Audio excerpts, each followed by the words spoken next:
YUCA is back home from their tour of Japan, and I have Matt with me. How you doing, Matt? I'm doing awesome. Thank you so much for having us back. I'm so glad to have you back, and I'm so excited to hear about the trip. Just from watching your social media and the pictures, it looks like it was fantastic. It was, before I get started though, I just have to thank you guys and thank all the fans that have been listening and supporting us and helping pass around our social media because you guys have been unbelievable, and without you guys, it wouldn't have been as a successful trip as it was. So, we honestly, on behalf of the band, we can't thank you enough. Uh, And but Japan was incredible. It was a bucket list place to go, and it blew our minds. Absolutely blew our minds. that is amazing. So tell me, how are Japanese audiences different from what you experience, back home? That was some. We were sitting down in Tokyo the morning that we were leaving, and we were just chatting over coffee and just sharing and asking that exact question. And we've had the opportunity to travel around and to play in England and across Canada and the States and even down into Mexico. And I sang in a bowling in Mexico, and all those places that we performed, they all spoke English, and so there was an instant connect that you could. They knew what I was singing. They knew what the lyrics were, and so when we went to Japan, it was unbelievable to see the response when they don't really know what I'm singing, and we thought, it's so cool to. I mean, they're unbelievable fans. Like, I cannot believe, like, in between songs. I mean, during the whole time I'm playing or in between, they'd be, reaching hands up to shake my hand and to get autographs and pictures. And then the next second we finish a song, they would be just amazingly respectful, and it would be silent between songs while they, allowed us to get going into the next song. And it was just, it was an honor. That's the word that I would use. It was definitely an honor to perform there, and they're amazing fans.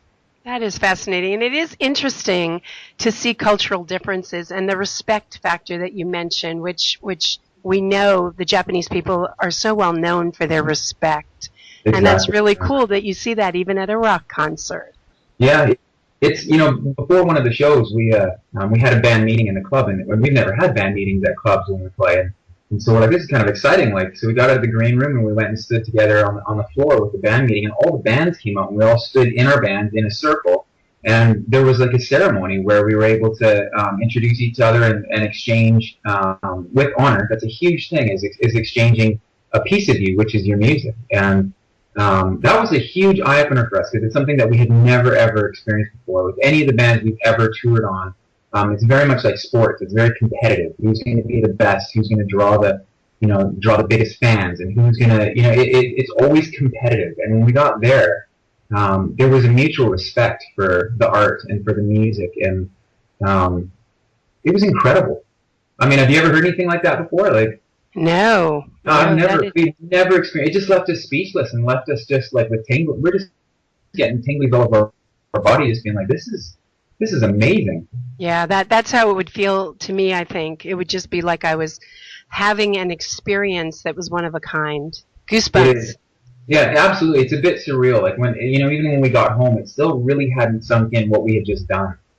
That is too cool. I am surprised, though, about the English thing. I guess I had always thought that English was taught in schools there and that most of the Japanese public knew English. Yeah, well, and they do. They know enough to get by, and I do have to say that I'm very thankful that I was able to learn a few key phrases that were able to kind of connect us, and they loved seeing the effort of me trying to speak in their language, which was, I mean, I felt terrible. I knew I was just butchering it, but we had a translator that was with us that spoke, and it was amazing to be able to try and communicate by using your body and your actions and not really relying so heavily on words. And that's why I think music and our music connects so deeply no matter where we go, is because it connects with your soul and it connects with your spirit and it moves you, and whatever emotion that invokes.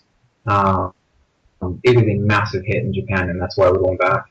That is so awesome, and it's very true of your music, that it has a connection that even if I didn't understand what you were saying, the music would sweep me away. Oh, thank you. What's one thing that happened on the tour that you will never forget? There are so many things that happened on that tour, but I'll give you one that just jumps out at me is that one of the after parties were in Tokyo, and they love to party into the night, and so do we. So We were with the label with Rising Empire Records, and we took off after the show, and we got taken to this traditional, and I can't remember the name of it, but it was one of those kind of long rooms where you take off your shoes, and was it on the left and the right, you have to sit in those countersunk tables. And we came in, and all the bands had come, and it was a huge celebration in it. And so that in itself was an honor, and that was a big monumental moment for us. So we sat down, and as we were going in, I noticed that there was 2 tables behind us that were just crazy and rowdy, and just, they'd had quite a few to drink, and we couldn't, our waitress wouldn't come and serve us. It was just taking too long. I was like, all right, you know what, it's enough. And I got up and went over to the tables and just yelled, "Kanpai," and grabbed them and embraced them and hugged them and picked up their sake and picked up a huge beer and grabbed them, and it was from their table, and just started drinking it, and they were just screaming and taking pictures with us, and we went back down to our table, and I mean, it was the beginning of one unbelievable night, and amazing things happened in between, but let's just say that we ended up in Koreatown in Tokyo, and we were hanging out with a monkey on the street, and I have no idea. I have no idea if that story is true because we never saw pictures, but apparently we were hanging out with a monkey in Koreatown. I'll never forget that. I'll absolutely never forget it. That is awesome. Oh my gosh. So do you have any tour rules when you're on the road? Are there band rules? Yeah, we have underlying rules that I think, we don't even have to say, but number one is that we've got each other's back. That's the first thing. We don't ever leave. One thing about us is that we're brothers, and we care for each other, and we love each other, and we want the best for each other. So we always know that we're there to have a good time, but ultimately, number one, we're there to work, and we're there to work hard. So after work, we do play, but we're very cautious to be able to, to make sure that things don't get so out of hand that we can't work and we can't put our best foot forward the next day. So it's cool. We have very, very loose rules, but it'd be kind of like, you with your siblings or something. You have those rules of love and respect, and the 3 of us traveling together is unbelievably easy. That's amazing. That's really awesome. Is anyone in the band superstitious? I know I'm not. I'd probably have to say Andy isn't either. I don't think Andy's very superstitious, but I'm going to throw this one on Dave and say Dave is. And Dave's going to totally listen to this and think, like, why the hell would you say that I'm superstitious? Ultimately, it makes for a better story. Who wants to hear all 3 guys aren't superstitious? Well, the reason I ask is I recently heard that of a band member that is superstitious and has to carry a certain object in his pocket in every performance or he won't get up on stage.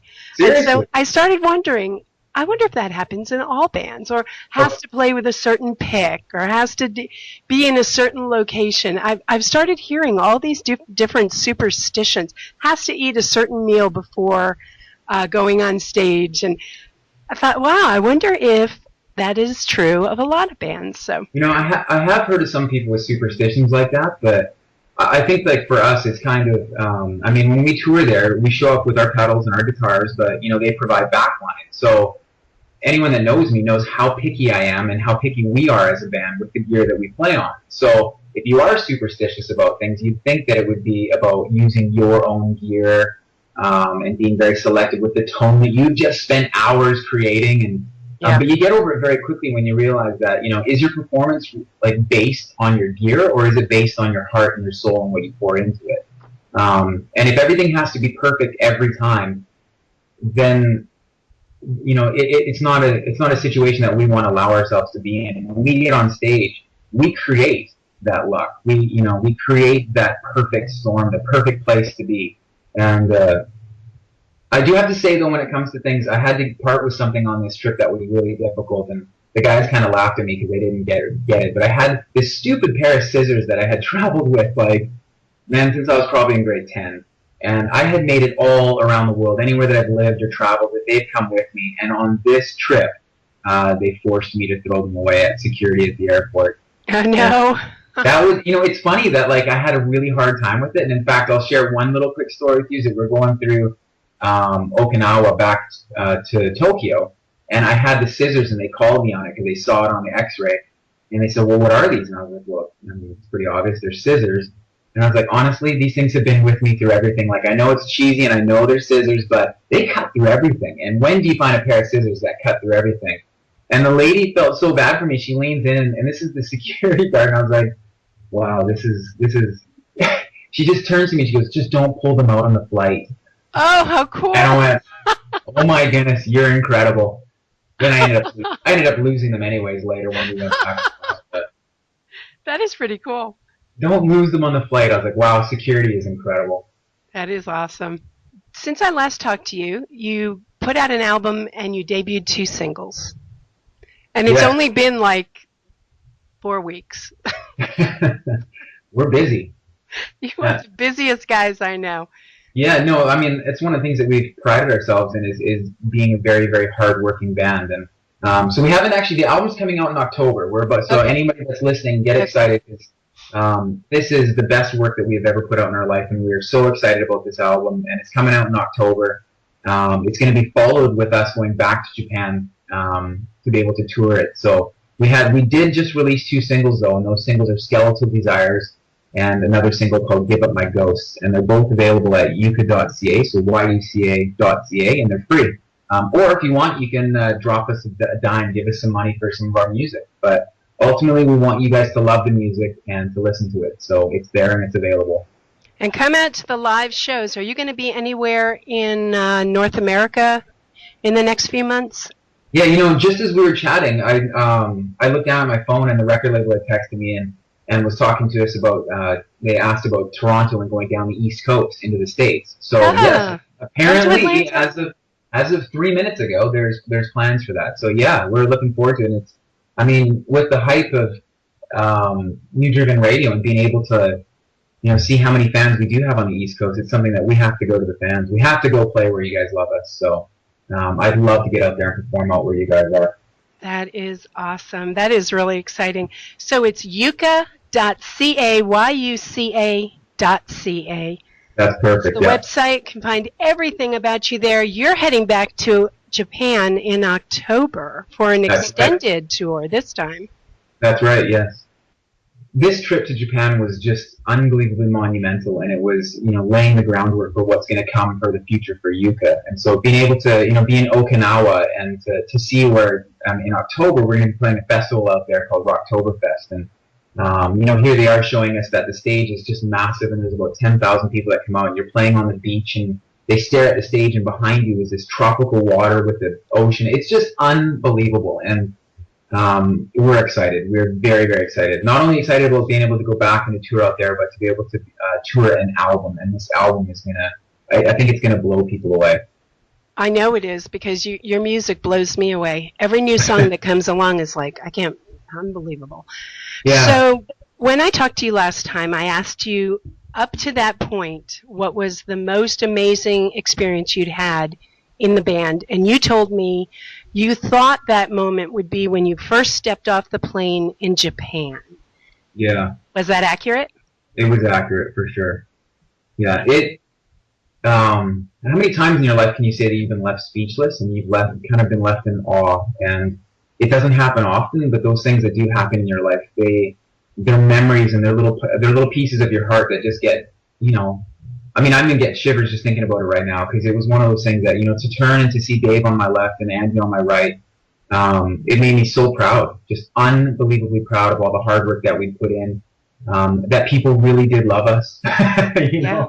It's one thing to have your family, like we wouldn't be here without our family and our friends and our record label, and they are our family and they are our friends, and to have their support. But it's kind of like when you're growing up and you're, I would skateboard and play sports, and my family was like, "You're the best," and I was always like, "Thank you," and yet, deep down it was like, "But you're my family." You kind of have to say that, and when when you're playing locally, even, you sort of get the same feeling where, yeah, you're selling out places in your home province or your home country, but it still kind of doesn't feel like it's it.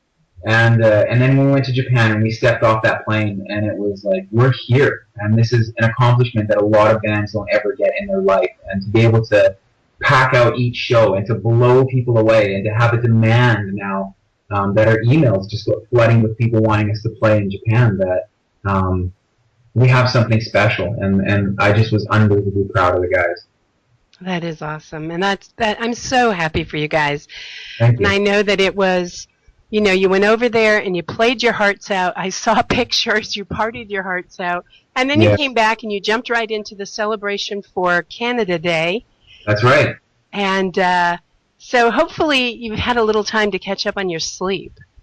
No, that was the difficult part, is that I got home and you're just so excited and you're just kind of on this kick. And the first night I just was wide awake, and we have a little 8-week-old girl, and so my wife got up at about 3 in the morning, and I was just wide awake, and I was so happy to see that my little girl and my wife had gotten up, and I lean in and I look at her, I'm like, you want me to make you some nachos? And she's like, yeah, that'd be awesome. I'm like, man, this is so bizarre, because it's just you're trying to come back is a difficult thing. And it took me about a week to really get back into it. But ultimately, if you're in a band, I sort of try and explain it to people that it's like being a farmer. It's like 24/7 you're on.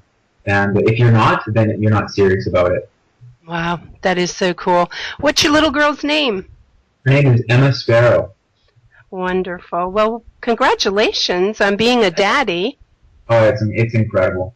That is awesome. I so appreciate this, and hopefully we'll be able to talk to you again before you head back to Japan in October.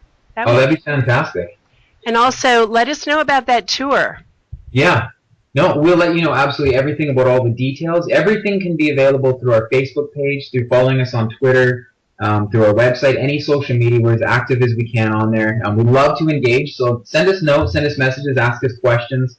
And we will be back out that way, I know for sure. And I'm excited to see that a text did come through asking today about this. So Okay. I'd love to perform for you. I think you guys would just absolutely be blown away, and we'd be proud to be out there. Awesome. All right, people, one more time, you can find everything about YUCA at yuca.ca. That's YUCA.ca. Thanks so much, Matt. Thank you. I really appreciate it. All right, you take care. You too. Bye-bye.